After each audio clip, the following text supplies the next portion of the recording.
Grid is an investor network we're building. There's about 250 local grid stations throughout the country. And the idea is same thing we're trying to do here, is find deals, right? Get people to invest together who are investors all over the country. With Facebook page.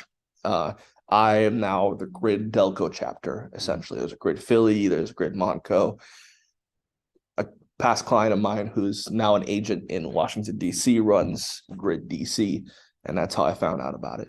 I think it's great. It's something I've been looking for. Very smaller, more local version of Bigger Pockets, essentially. Like Bigger Pockets is a large worldwide forum. This just more localizes it. So as it says, it's an investor community built for investors, by investors, not gurus. Nobody's here to sell anything except real estate to each other, but like I'm not bringing in lenders to sell their products or, people to sell a course. We're trying to find deals together, So that's the idea behind Grid. So the idea is to connect, learn, and collaborate with like-minded people interested in building wealth through real estate, which is something I've always been interested in since I got into real estate. You're interested in. Everyone that joins my team, they have to sign a document saying they're going to invest in real estate. And Evan, obviously, that's a big part of your life as well. The one thing I do encourage is investors of all levels. So Neil, first time we spoke, you didn't have very many properties. Now you're a seasoned investor. Tim, you're trying to get there. I'd like investors that have done hundreds of deals. I'd like investors that have done no deals, just to learn how to get into it and do it right without making some of the mistakes I've made and most investors make. So just continuing to learn. So there's over 1,000. Oh, got another person. What's going on, man? Good to see you. Yeah. Hey. Hey. So, the vision is to continue to build, but my vision for Grid is everyone that comes to these finds a deal, right? Or is able to share a deal with each other. I'm sure if you're looking, it's very hard to find good deals on the MLS anymore. Prior to COVID, wasn't that hard. There was a lot of deals. When I first got into real estate, I worked with a few guys that were flipping, and it was easy for me to find them a deal to flip. Like, I'll find this deal, we'll buy it, we'll flip it. That was nothing. It was every other listing was a good deal, and properties would sit for 30 to 60 days, and you can negotiate. In the last 3 years, you're bidding against homeowners on investment properties, and there's no meat on the bone. So the best deals I've found in the last 3 or 4 years have been off market, and I think through communities like this, we could share in that. So my name is William Holder. I run the Grid Delco.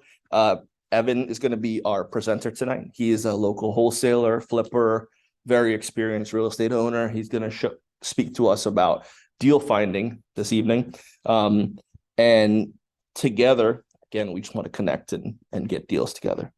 So I am currently an investor. I do about 2 flips a year on average, and I own about 23 properties, close to 50 doors, locking up an 11 unit right now, right outside of Pittsburgh. So slowly growing my investment portfolio, but what I want to do is kind of scale up, get more flips, help people get involved in flips, find the right people to do deals with, and eventually grow the size of deals I'm doing with a community that's a part of that. The types of properties we're interested is everything. So, I'm sure you'll say we'd like flips locally. I'm interested in doing bigger buildings around Pennsylvania. I personally am not really into commercial units just yet, like gas stations, things like that, but maybe someday. For now, it's mostly residential rentals, apartment buildings, and flips, single families. Important stuff. You don't have to read all this. It just says I'm not liable for anything. So, don't blame me. I'm not a lawyer. Talk to a lawyer if you want some advice. I'm just here to tell you what you see is what you get, and none of it's this. also just states that anything we use today or anything we film today or record today can be used in our marketing. So if you hear your voice on the internet somewhere, I'm sorry, but you allowed it. And now we're going to get into our presentation. My name's Evan and Evan Zaremba. I live in Delaware County. I started real estate about 2007 after reading all the Rich Dad, Poor Dad books. You probably have all read those books so far. I had a partner back then. We started buying a bunch of junk properties in the worst areas and the worst condition. And we ended up going belly up. And after a couple of years, by 2010, I was almost $1 million in bad debt. And it kind of knocked me out of the game for a while. So I made a lot of mistakes back then. For about 6 years, I did not do any real estate. I knew that I wanted to get back into the game. So about 2016, I found somebody who was doing wholesaling, and I teamed up with them, and he was basically a mentor, and they had a good system. And I was in sales for a long time. So wholesaling kind of came naturally to them or to me. And since then, I've done well over 100 deals, which doesn't really sound that much. It's, really a couple deals every single month. You don't have to, if you're wholesaling and you do a couple deals a month, that's pretty good, right? I know some of these companies out there, they're doing, they say do 10 deals a month or 20 deals a month, and they have this team and that stuff. But they got a lot of overhead, and they're hiring and firing a lot of people. If you do a wholesale deal and you make 25 grand and then one deal, that's pretty good. That's more than what most people are making nowadays. So not that every deal is always like that lucrative, but that's just an example. So tonight I'm going to just talk about what I've been doing, what I do to find motivated sellers, and how what has worked for me. So we can just kind of get into it right now. Currently, I have, just to let you know, I have 11 units. It's not that many. I've only started really building a rental portfolio in the last couple of years. I've transitioned out of wholesaling, so I still do wholesaling, but I've transitioned out of that to more buy and hold. I do creative financing, meaning I've bought properties subject to the mortgage. I've done negotiated seller financing. I raise private money. I have private money on lots of deals. So I've been able to pivot and learn different skills in this market. So now I can, now I have a lot more to bring to the table when I'm looking at a deal. So that's one of the other things that I can show you guys how to do. So why did you stop really focusing on the wholesaling and go into flips and rentals? Wholesaling is like, you have to continuously look and look and look. And the type of clientele that you're dealing with can often be a lot of drama, right? There's a lot of they're in a bad situation. There's a lot of title problems, and there's just like a lot of ups and downs in wholesaling, and you're doing it at the end of the day. Sometimes you're making $5 grand. Sometimes I've done wholesale deals where I've made like $1,000, and I've done wholesale deals where it's been an $80,000 assignment fee, right? To consistently do that month after month after month is very taxing. And it's also, in this market, especially, anybody can be a wholesaler. The barrier to entry to be a wholesaler is less than what it is to be a realtor. And the only reason is because you don't have to take any test. Anybody can be a wholesaler. Anybody can get lucky. Anybody can get a property under contract. You could just go post on social media, hey, I'm a cash buyer. You link up with somebody, you get lucky the first time, you make 20 grand, but that's the last time you're probably going to do a deal, right? Most people, to do that consistently long-term is very difficult, even for myself, right? So if I can find a property where, like, I need to be able to do multiple things. So that's just how I'm gonna, like, you're not gonna build wealth being a wholesaler. You can make a couple $100 grand a year doing that. You're going to pay a lot of money in taxes, right? But I don't have any tax benefits. I don't have any write-offs. So like if I own rental properties, I have tax benefits. I have tax write-offs. I have appreciation. I have depreciation. I have positive cash flow from something like that. I can refinance a property through the Burr method and make money tax-free. If I flip a property, I can make 40 grand on that property. And if I could do, one a month or every other month or something like that, I can do more with just doing one deal. And it's less of a headache, at least for me at this point, than it is doing 3 or 4 wholesale deals and focusing on trying to do that every single month. So that's why I transitioned out of it. Makes sense. Yeah. All right, so cool. So tonight I'm going to talk about how to negotiate a deal, how to identify and qualify motivated sellers. So the first thing, so I just press, there we go. The first thing I want to talk about is motivated versus distressed. So I don't really like necessarily a motivated seller, because to me, a motivated person is somebody that they want to do it, but typically they're good for a good fit for more so a realtor. So they're maybe like, I'll call them like a regular person. They're in a regular situation. They want to move, they want to list their house. Maybe they want to move out of state, upsize, downsize, anything like that. But the one thing that they have is usually time and money, or some combination of that, meaning that if they sell their house, or if they move, if they have to move, they can either hold the mortgage on their house, or they don't have a mortgage, or their house is in pretty good shape. It's not that big of a deal. I want, if you're looking to make money flipping properties, wholesaling properties, things like that, and you're not dealing with just being a realtor, you want to look for a distressed seller, right? So a distressed seller is somebody who needs to sell their property yesterday, right? So a distressed seller, usually their house is in bad shape. They might have health issues. They can't afford the repairs. They don't want to afford the repairs. And the difference between them and, like, let's say a motivated person, is that they don't have time or they don't have money to do this. And that's why I say they want to sell that house yesterday. So why do you want a distressed seller? Really, they want to get rid of the property, right? That's the bottom line at the end of the day. They want to get rid of the property.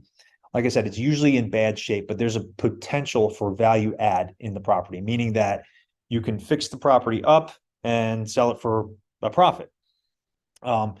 The other thing is that they're typically in some kind of uncomfortable situation where they want to sell the property quickly. So that could be, maybe they they inherited the property, right? So a lot of times if somebody inherits the property, it was their parents' house. They don't necessarily want to live there. I just got a property under contract the other day. The woman inherited the property. It was her father's property. She doesn't want the property. She doesn't want to renovate the property. She doesn't want to rent out the property. She just wants to be done with it, right? So it's just an uncomfortable situation from her emotionally. So she just wants to get rid of it. The other thing is, you can actually help solve their problem. So this is not like some kind of like predatory thing where we're going after, like, the bottom feeders or whatever. I'm not, not to make any like disparaging comments, but like, you can actually help them in there are people out there, and they're, in terms of sellers, they're not the majority of sellers. You're talking about a very small percentage, but if you find those people, they're oftentimes not very comfortable with selling it the traditional means. They don't want people walking through the house. The house could be in shambles. There could be all kinds of issues with that. They don't want to sell it the traditional route through a realtor. So you can actually solve their problem, and you can make a lot of money doing it. So where do you find these distressed sellers, right? They're out there, right? So if you go to a website called alltheleads.com, you can find whatever county you're in. You can contact them, and you can order all of the probate leads. Basically, anyone who passed away, there's a public record or public announcement of it, and that they have all of that information, and they compile it for you in a list, and it has the decedent's name, it has who their administrator or executor of the estate is. It has a lot of times they'll give you their contact information, their phone number. It has their email address. It has the attorney who's involved in this. So they give you all this information for like a couple $100. Now, here's the thing. A lot of people are doing that, right? So it's not necessarily easy. This is not an easy thing to do, because there's a lot of competition out there for it, but that is one source of doing that. Another thing is tax delinquent list. So anybody who owns a house has to pay property taxes. If you fall behind on your property taxes for usually in Delaware County, it's 3 years or more, that's going to go to a tax sale. So if it goes to a tax sale, it literally, the house is supposed to be free and clear of mortgages at that point. And the county is supposed to know that. And then it goes to a tax sale. If it goes to a tax sale, then it'll be like an auction, like where there's a bunch of people in the room and they just bid on the house. And then you can buy that house for pretty cheap. But before it goes to that tax sale, you can contact that person and say, hey, do you want to sell your property? I'd like to buy it from you, right? Another thing are code violations and municipality. I'm sorry, just code violations, right? So somebody's got high grass, right? Their grass is 2 feet high and they haven't cut it in a while. Maybe their sidewalk is all messed up, or there's like junk on the yard, right? What are those people? What kind of situation are those people in? They probably don't have money, right? So they don't have money. And if they come to a point where they are they have high grass and they didn't pay their property taxes for the last couple of years, then they don't have money and they don't have time, right? So they are distressed. Foreclosure. The thing about foreclosure is I have not had a lot of success in all my years of real estate of dealing with distressed people in foreclosure situations. And the reason being is because oftentimes people are in denial. They'll wait too long to sell their property. And by that time, it's going to go to the sheriff's sale and it's too late to deal with it. Sometimes there's equity in it. Sometimes there's not. It's a thing there's certain people that can specialize in foreclosures. I just have not had that much success. I get a lot of my leads and I've made a lot of money doing probate, tax delinquent, code violations. The other thing is high equity. So anybody who's got equity in their property, they own the property free and clear, it's got 100% equity, right? If they owe $50,000 on it and it's worth $100,000 on it, it's got 50% equity. So you can literally look up these lists on a website like PropStream, or there's another one I forget. There's lots of other like resources out there. What's that? Yeah, batch leads. Yeah, batch leads. Yeah, you can look up you can literally pick the demographics. So you can pick like, I want somebody who's 55 and older, who's been living in their property for 10 years or longer, who has 50% of equity or more. And you can pull that list in an entire county. You can do it per zip code, per county, or whatever you want to do it in. Once you get like past the county, you're talking about tens of thousands. You probably don't even need to do that much. So You might buy us. yeah. So with code violations. Yeah. One is, do any of the local municipalities post online? I haven't found one that does. I believe so. Philadelphia does. That's where You're right. Philly, you could just go right on, like it's like Any Philly place that could. I want to buy, I haven't. Right. Yeah. Good. Yeah. So you can contact the local municipality, right? And you can, and they should give you that information. Now, there's something called the Freedom of Information Act, Mhm. and they have to give you that information. You can say you can request it there. You have to kind of request it. You have to request for a it. reason, right? Like No, the- well, you could just say, hey, per the Freedom of Information Okay. Act, I am requesting any code violations in this zip code Yeah.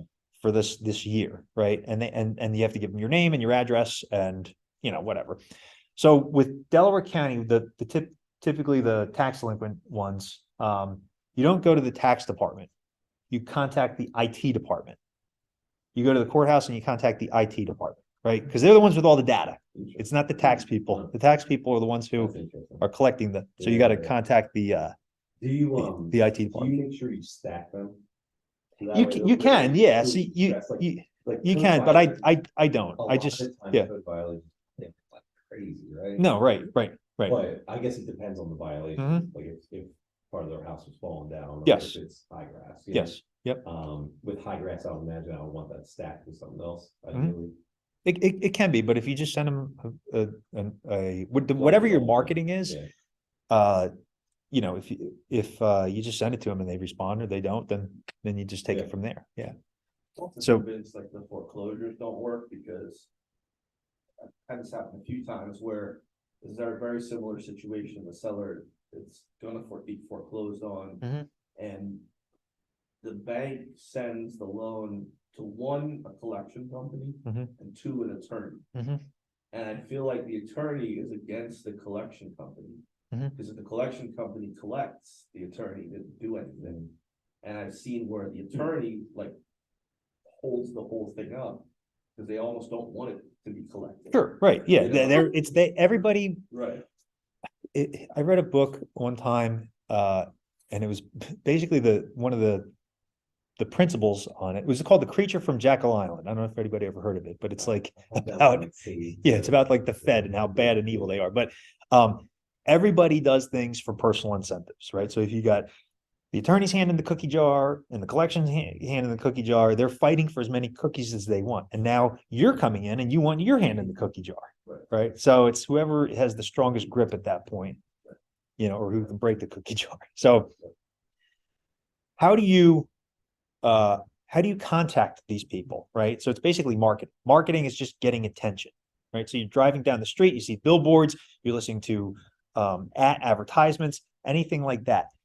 Anything that you do to contact them, and it works, do it, right? So these are just different types of marketing. Sending out direct mail, cold texting, cold calling, internet targeting, which is just, you know, Facebook, Google ads, billboards, TV, radio ads, knocking on doors, and social media. It doesn't matter. They all work, right? They all work. Some work better than others. Some people are better at them. They have better systems. But if you pick one or two and you get good at it, then you should get this is like the secret sauce right here, right? If you're really good at sales, has anybody worked in an organization before where they had like, there was like the sales guy who was like the cocky guy. He sold the most in the company, right? And like he could kind of do whatever he wanted. If he wanted to leave early on Friday, he could, but he's still making like 150 or 200 grand a year just because he's really good at sales, right? But the second you take away that guy's leads, he can't sell anything because he doesn't have a marketing machine. So that's where the marketing machine is so important. You have to have a marketing machine. I currently do text messaging and cold calling and social media. Now, what is social media? He reached out to me on social media because he sees me post about real estate stuff all the time, right? We never met before. He said, hey, you want to do a presentation on how to find deals? I said, sure, right? So like, and this is how we can all network and do deals, right? So like, I've gotten tons of deals on social media, right? I've gotten, and just from people that I do know, some people that I don't know, but get on, if you're not doing social media now, post on social media. And you don't have to post, and I'm not talking about post like dog pictures and stuff like that. Like you can do that, but post content every once in a while. You don't have to do it all the time. You do like a kind of like a mix and match, mix mash, or whatever the term is, of content, funny stuff, and then people will know you as like, hey, I have people reach out to me all the time. Hey, are you interested in this zip code? Are you interested in this house? You're interested, like all the time. So like, if you become that person on social media, then you'll get more deals to you, and it's free, right? It's just a matter of putting in the time and effort to doing something like that. So all of these things, right? They can cost anywhere from like literally nothing, like it's just your time and effort into doing it, to it can cost you, you know, tens of thousands of dollars every single month to do something like this. These can cost thousands of dollars a month. It can cost, and then it can cost you tens of thousands of dollars. Ultimately, whoever pays the most for marketing is going to make the most money. But if you're just like a single investor, focus on doing this stuff. And then if you can, and you have a marketing budget, pick one of these other ones that are, you know, in like mailers, SMS, text, cold, or whatever you can do, and then ramp it up to the next level. So that's how you find them. So what do you do when you meet these people, right? So whatever marketing method you used, whether it's direct mail, whether it's you know, cold calling, SMS, whatever, however the lead, they're reaching out to you typically at some point, right? That's the way you want to do it. They reach out to you. You want to build rapport with people. People do business with people that they know, like, and trust. So if they know you, and they don't have to like know you like for like 5 years, they just, if you have a 5 to 20 minute conversation with people, most people will, and it goes well, a lot of people will trust you at that point, right? And just ask questions about them. Hey, where are you from? What do you do? What do you blah, blah, blah. Just simple, basic conversation stuff, right? So it's not rocket science, but you have to build rapport with them. So once you do that, I always ask these 6 basic things for when I'm qualifying a distressed seller, right? I'm seeing whether they're actually distressed, or if they're motivated, or if they're not motivated, right? So the first thing I'll ask is, how long have you owned the property? The reason why I ask how long have you owned the property is because it verifies ownership. A lot of times, has anybody gotten this where it's like, how long have you owned the property? It's like, well, it's my aunt's property and I'm selling it for her. It's like, okay, can I get her number? It's like, no. All right, well, you're not really selling it for her and there's nothing I can do to help, right? So how long have you owned the property? You want to get the sense for how long they've owned it, 3 years, 5 years, 10 years, 1 year, whatever. Can you tell me a little bit about the property, like how many bedrooms and bathrooms it has? That's a pretty simple, factual question. Usually when you ask that question, most people are not going to say 3 bedrooms, 2 bathrooms. They're going to go into, if they're distressed, they're going to go into a big, long explanation about when you come in, you got a living room, and then you got a dining room, and then you got a basement, and like they'll give you more details than you actually care to want to know, but that's fine. Because you want to get a visual in your head as to what the property looks like. So the next question is, have you done any remodeling work to the property in the last 3 years, like kitchen or bathroom? The reason why I say 3 years is because anything longer than that is not necessarily old, but like some people will say, yeah, I redid the kitchen. Okay, well, when did you redo it? I did it in 2005. It's like, dude, that was 18 years ago. You don't have a new kitchen, right? Or like the best is like, yeah, how old is the hot water heater? It's new. When was it done? 2005. It's like, it's not a new hot, it was new when you moved into the place. I get that, but it's not new anymore, right? It needs to be replaced.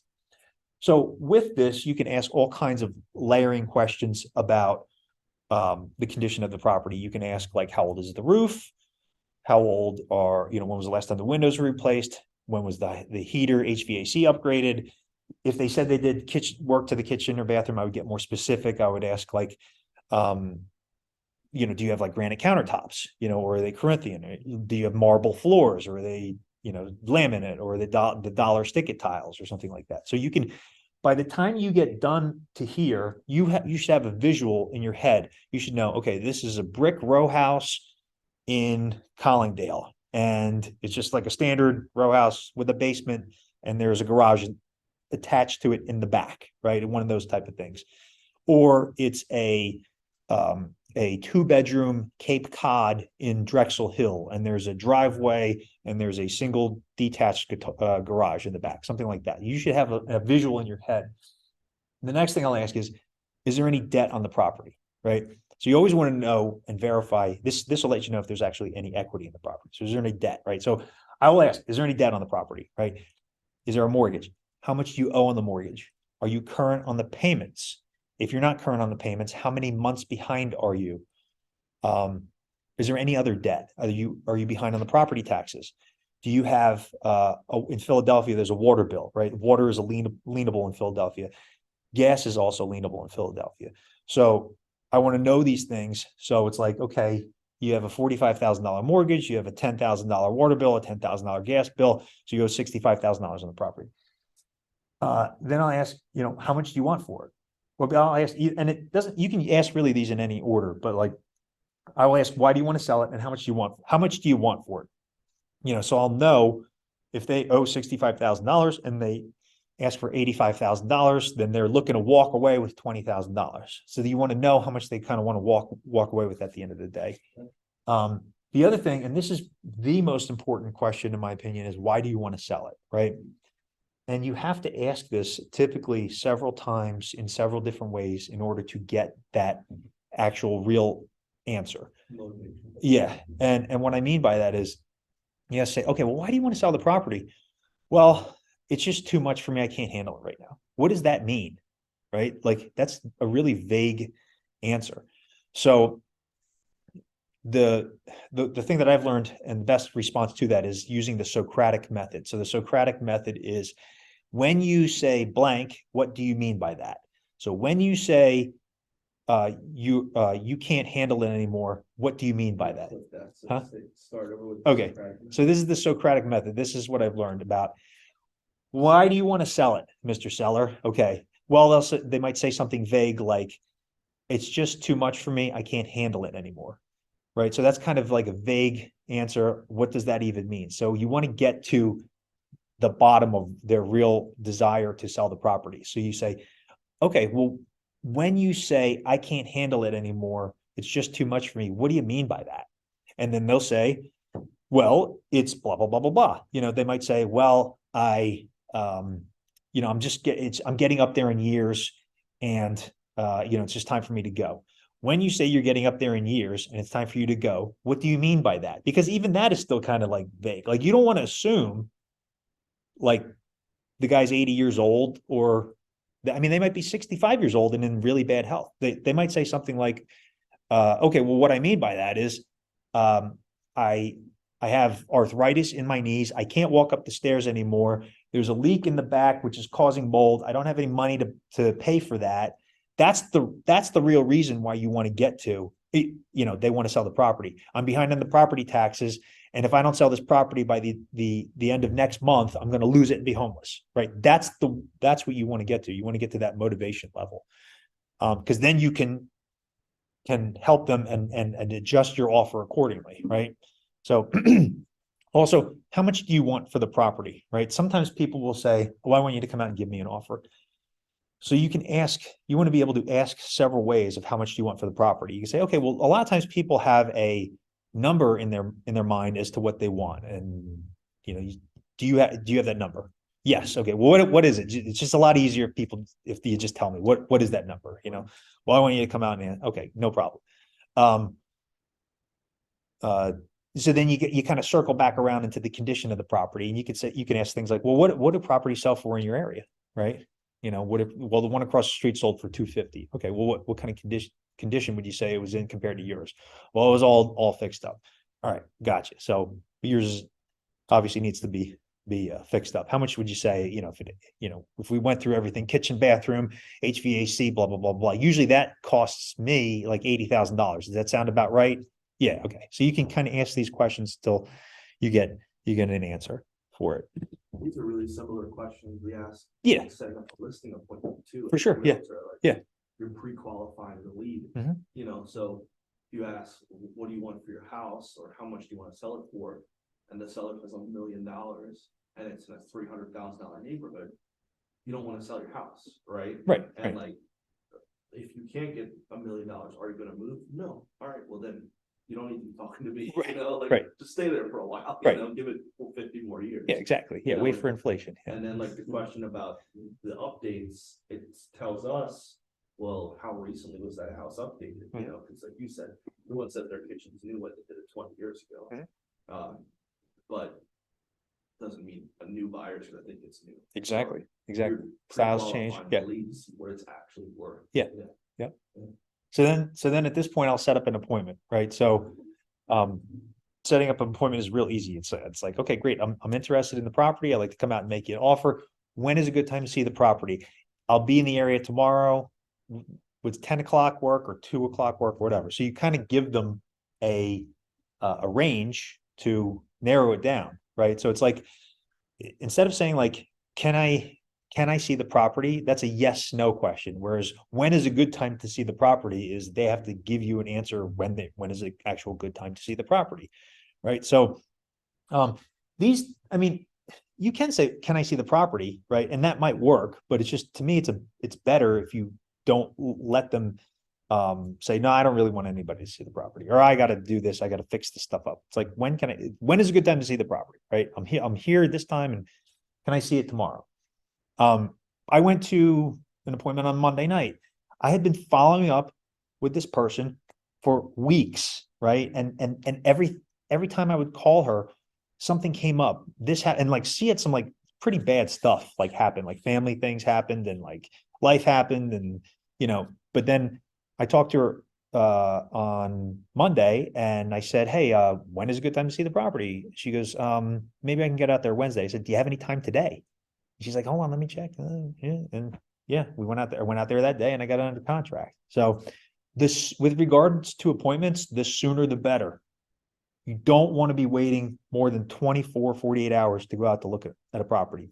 If you book a property, today's Wednesday, right? If you talk to somebody today, you should see that property by Saturday at the latest, right? And the only reason why you should see it Saturday is because they're working Thursday and Friday all day.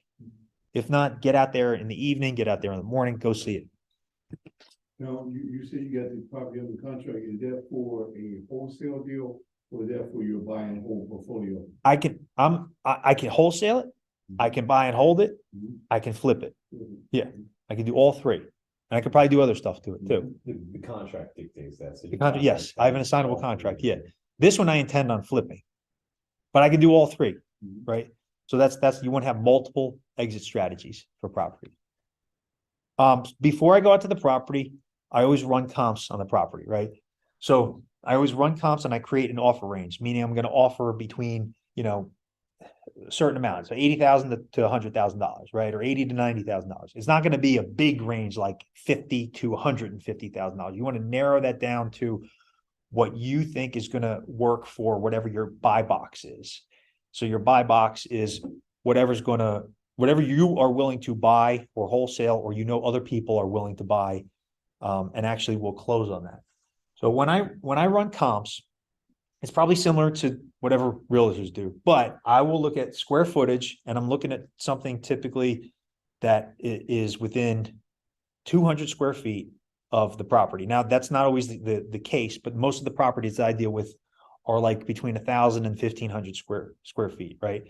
So if I find something that's 1,100 square feet, and I see something that's like 1,900 square feet or 2,000 square feet, that's not really a comp in that area. So I always look at that. I always look at the school district. That obviously matters, right? Good, bad, indifferent, whatever. As long as the same school district and people are buying in that area, that's what matters. The neighborhood.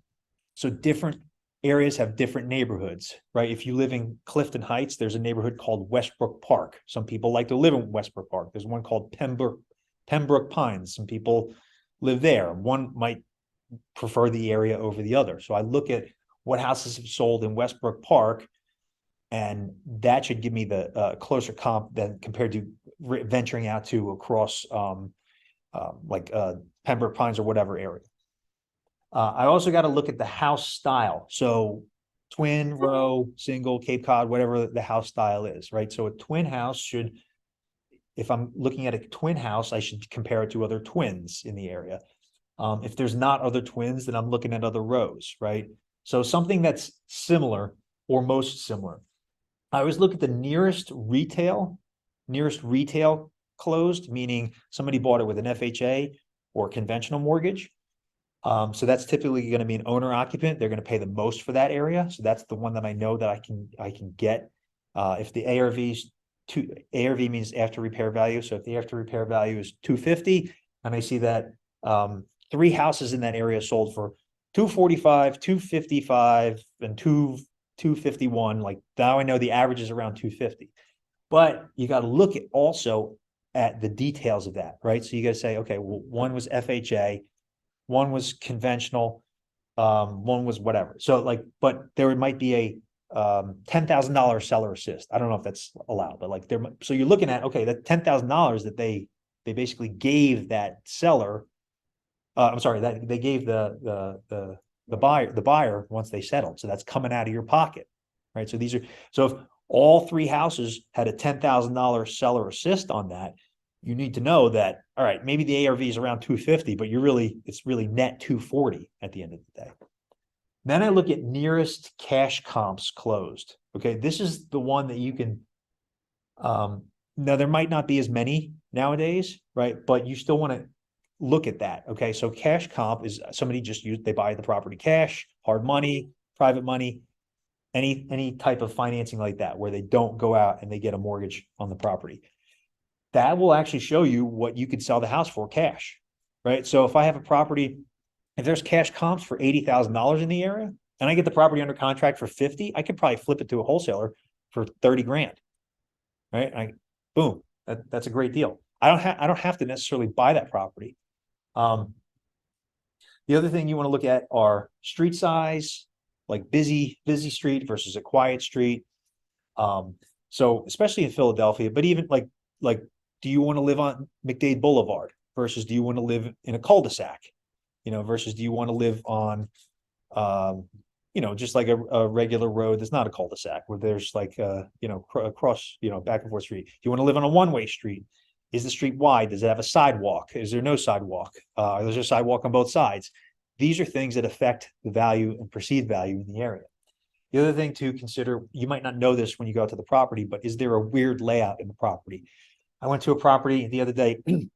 It had The bathroom was in the back of the house, on the first floor.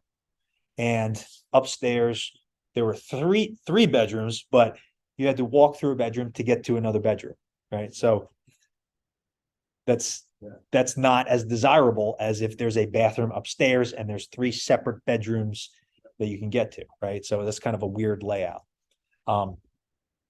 Those I've wholesaled a ton of houses like that, right? So what will somebody do? They'll typically go in there and they'll blow it out. They'll either make it 2 bedrooms or redo all this other stuff. And you have to have flipping experience and contractor experience to do something like that. And where are you getting your information? Use the MLS? Yes. Okay. Yeah, I have access to the MLS, Not right? many wholesalers that use, all this criteria for comps, so, yeah. So I've done it so many times. Yeah, I've done it so many times that that I mean, I can look and I can just kind of like, I pull up the public record, I look at the square footage of the house, the style of the house, the address, and I just copy and paste the address and I look for recent sales in a certain zip code. Or not zip code, literally in a certain block radius. And it's going to depend on like the area, how far out I go, whether it's 0.1 mile, whether it's 0.25 mile, something like that. The more densely populated, the more row houses you have, then you don't have to go that far out because you should have comps within a couple of blocks. If you're in an area like Aston, where it's a little more rural, or Chester County or anything like that, then you're probably gonna have to go out half a mile or in certain places. You prop stream? Mhm. I mean, is that your sole, is that your go-to, To run comps? the one comp?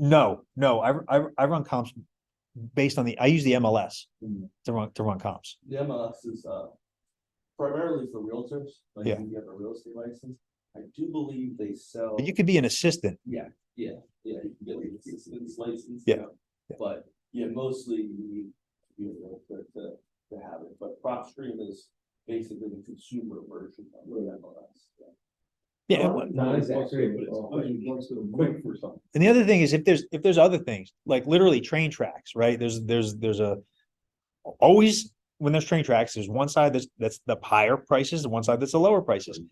Graveyards, if there's a busy road, McDade Boulevard, Baltimore Pike, Chester Pike, any of these Garrett Road, like there's one side of the street that's typically higher, one side of the street is typically lower. It doesn't mean one's work like bad, or you just need to know that. You need to know if this house sold, I think it's like Garrett Boulevard, where Upper Darby divides Clifton Heights and Springfield. You need to know that one side is Clifton Heights, where the houses can sell for, or let's say around $200,000. The other side and then they're row houses, right? The other side is Springfield Township, different school zone, different school district, single family houses, literally the same size house, right? It's the same size as a row. They're like 1,200 square feet, turned to the side, but there's a yard. Sometimes there's a driveway, and they'll sell for $400,000 or three something, right? I don't know off the top of my head, but they're completely different.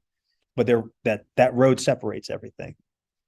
All right, so at the appointment, just basic stuff. Be on time, build rapport with the person, act like you know what you're doing, walk the property, ask questions. I always take lots of pictures. I take a picture of every single room that I'm in. I'll take sometimes multiple pictures from multiple angles. Sometimes people will take like hundreds of pictures, right? I don't need to take 100 pictures, but I'll take a couple dozen pictures. I always take pictures of the basement. You want to take pictures of the heater, the hot water heater, the layout for everything, the front and back, the side of the house, the electrical panel, stuff like that. So like, hey, if there's fuses in this electrical panel, probably the electrical is going to need to be updated here. Always make an offer when you're there. Always, one thing I forgot to mention is always try and have the decision makers there, like all decision makers, right? So if you're married, whether you say you can make the decision without your spouse or not, you're always almost going to consult with your spouse, right? Whether you're husband or wife. Whether you have the toughest alpha male out there or not, it's the guy's always going to say, well, I got to talk to my wife about this, right? So don't ever believe their BS. Like, I can make the decision without her. Say, hey, when's a good time for you and your wife to be there at that same time? probate situation, it could be other heirs to the property. Now, that doesn't always happen, right? Sometimes they're out of state, they're working, it's difficult to get everybody there, but typically you always want to try and have all decision makers there. So you make an offer, and if they accept the offer, close the deal. So make multiple offers, right? Always make an offer, and make it until they say yes. If they don't say yes, that's okay. Don't you don't have to pressure them.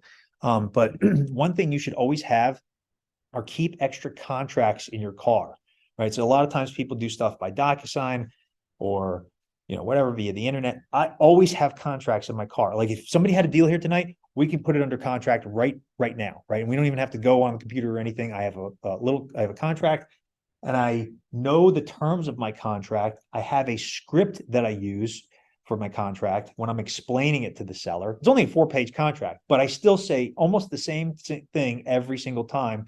When I'm explaining the contract, I'm explaining the relevant points of the contract. This is you. Did I spell your name right? Great. Okay, this is me. This is my LLC, right? And then this is the title company that we're going to use. This is the amount that we agreed to, $90,000. We're going to close on this date. I'm going to take care of all the transfer taxes and closing costs for the property. I don't go over every single detail in the contract, but you want to be able to relay it back to them and then have them basically feel confident that they know what they're getting into. And then so review everything with the seller. And then I have a app on my phone, which will just take a PDF scan of everything, and they get to keep the hard copy. So I say, I'm going to take a picture of this. I'm going to scan everything over, send it to the title company. The title company will be contacting you in a couple of days, and you get to keep the hard copy. And it's going to have my contact information on there. If you need a contract or a script for how to book an appointment, this is a website that I have. It's called wsk.phonesites.com. Wholesaler Starter Kit.phonesites.com. Wholesaler Starter Kit, wsk.phonesites.com. It's got it's all free contract, a script. It's got like a couple other things on there too. So that's your. it's me. It's my site. Yeah. I get your email address. Yeah. That's cool. So, That's how you build your sell list. yeah. And you can be on my buyers list and reach out, and that's it. Awesome. Any questions? Yes. Okay. So I'm doing mailers right now. Oh, yeah. Okay. I'm doing some mailers right now. Yeah. So currently, I don't believe you're not doing mailers, right? No, I have not done, but I've done them in the past. Yeah, but I haven't done them in a couple of years. So like, my theory behind this, one is I don't have a lot of time. Mm-hmm. Two is I only want to talk to the people that are most interested. Mhm. Hence why I went with mailers. Okay. I called before and it's cool, but the success rate's pretty low. Yeah. Same with texting. Yeah. But barrier entry is higher, right? So I'm putting out, Yeah. more money to mail. Okay. Not seeing significant. I've only done 2 batches so far. Okay. Since starting back up. Yeah. And not seeing a whole lot. Yeah. So how many mailers How many times do you think you sent out? the first time? Yeah. The first batch was, let's say 1,000. Okay. And second batch, I added something to my buy box, so it was like 1,600. Okay. So you're not going to get anything. You might get one deal a year from doing that. You have to do 10,000 a month in mailers. So to do that, really, right now I'm pretty tight with my guidelines. Yeah. Like, How much is that costing you? Like less than 1,000 a month, Yeah, right? $1,500 something like that. Yeah. So so I'm to using do open letter marketing. to do mailers, you're probably going to have to do like 10,000 a month minimum. It's a lot. Yeah. Either that or do it the slow route and you'll get one deal a Yeah, year. and I'm Yeah. only doing it for my own deals, So you sent out 1,000, just for me. or you sent, so how many responses have you gotten back? The first one was like 9. And Okay. the second one, 4 total. Okay. 2 FUs and 2 somewhat real. So 9. So I mean, did you get any appointments out of it? Like, did anybody actually Yeah. legitimately yeah, interested in selling? 4. right, We're well, talking new still. Okay. Yeah. So that's the other thing is you have to develop a follow-up system. Yeah. I've followed up sometimes with sellers for up to 2 years Yeah. before I was able to close the deal. So you don't have to do 10,000. You have to do 10,000 if you want to do a significant amount of business. Mhm. But if you're just getting, a couple deals a year out of it, And but you have a good, I'll be happy with one. yeah, so if you do, One for $400, I'll be happy. so if you do, I mean, so let's just say you spend 1,500 a month, so that's $18,000 a year, right? Let's say $20,000 a year doing that. One deal will pay for that, probably, right? If you, whether you flip it or wholesale, you Yeah. should be able to get, I mean, One deal. Now, that's you don't the wanna- wholesale fee. yeah, you don't want to break even. So if you had, so where you will make the money is in the follow-up with the people, the nurturing sequence. And if you only have 4 or whatever, you don't have to have some elaborate CRM, customer relationship manager. You don't have to have like Salesforce or Podio or anything like that, but you can just put them on an Excel spreadsheet, call them once a week, right? And then every time somebody comes in new, keep doing the follow-up with them. So, all right, let Yeah. me give you another scenario. So I'm talking to a guy who I met Yeah. in person. I met him at work. Yeah. Right, so I work at Best Buy. Comes into Best Buy, start talking about appliances. Yeah. And I find out he has rental properties. Okay. Yeah. I'm like, yep, me too. Right. Let's talk. He's Right. like, Norristown. I'm like, that's my buy box. Right, right. That's where I buy. I actually help run a program for Jumpstart Norristown. And had a great conversation with him and his wife. His wife really wants him to sell. Okay. He's been a landlord for 20-something years, Great. 25 years, something like that. Exactly who I'm trying to reach out to. Yeah. So obviously didn't keep up the property, very similar, collects rent 100% Mhm. rented, has like 23 properties, something like that. Me and my partner checked out, actually my partner checked out the properties, checked out 4 or 5 of them. Real tough dude Mhm. that wants too much, Yeah, right, not right, negotiating. right. You think just follow up? Yeah, I would think, I think follow up, and I think you need to tell the guy, hey, look, when you sell these properties, let's say you said 23 properties, right? And let's say you sold each property for $100,000, so that's 2.3 million. Did I do my math right? Yeah. Okay, he wants way great. more than that. Okay, but let's say it's, okay, how much does he want? I mean, we were just talking single properties, most of them are duplexes, so for a duplex in Norristown, he wants like 250-ish, which is ARV. Yeah, right, Yeah. right, ARV, and it's not Yeah, It's not that's repaired. high-end ARV. Yeah. So you gotta let the guy know, be like, look, you can list these with a realtor. Are you a realtor? No. Okay, so you'd be like, look, that's great, man. Hey, I'll put you in contact with my realtor.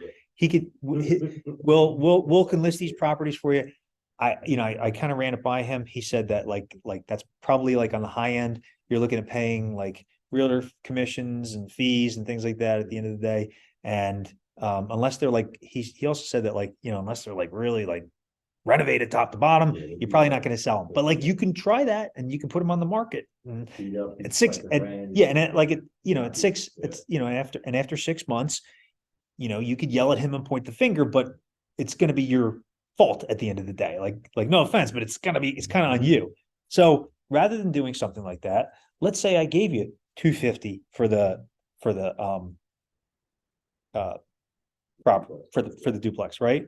So let's say I bought, and let's say I didn't, here's what I'll do. I'll give you 250 per property for all the properties, right? Now you're going to get $5 million, right? Guess what?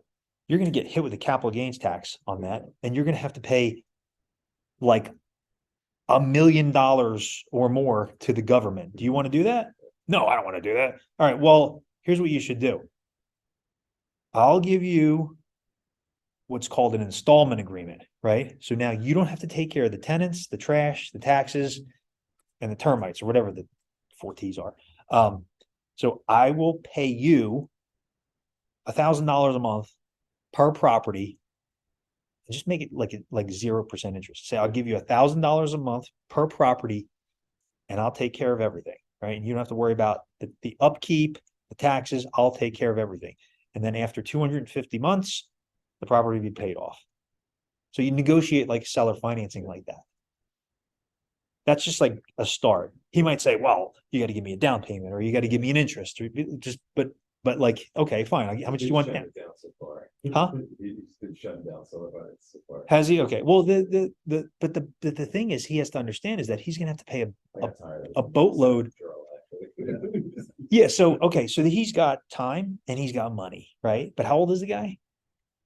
50s. Okay, so, I mean, something, at some point, something's gonna happen, right? Fifties is not that old, but like, but like, he could get some kind of major health problem, right? In the next year, right? And I'm not saying he does or does, but like, that happens to people, and then it's like, now their whole situation changes, and until something like that happens, he doesn't really give a shit, he doesn't have to, he has time and he's got money. But if he has a major health problem, he doesn't have time, right?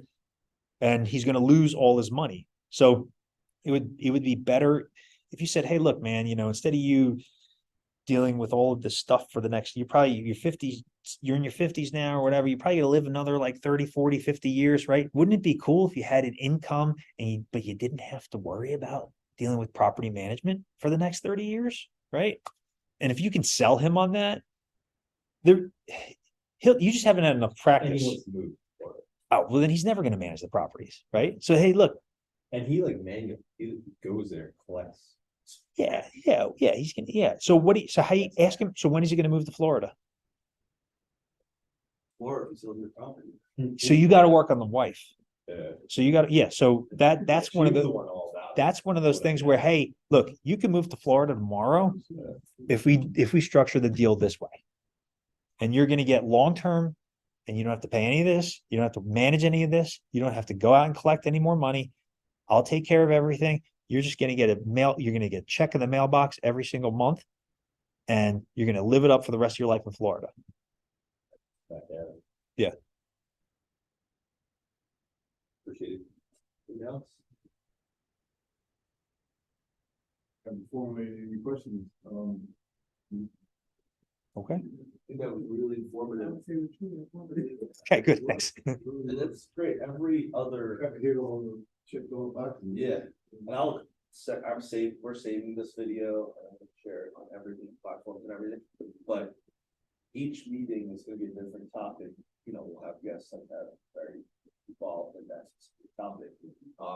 Having someone like this to present, is in the trenches doing deal finding, is really helpful because you get to see, I get these questions all the time, people are, how do you get into wholesaling? And I've never personally done wholesaling, I'm a real estate agent, I think they're two very different things. Right, So, right. I tell them, hey, like, read a book, or I'm sure there's plenty of information online, Mhm. here's the basic idea. Right. But having someone like that to talk to about this stuff is huge.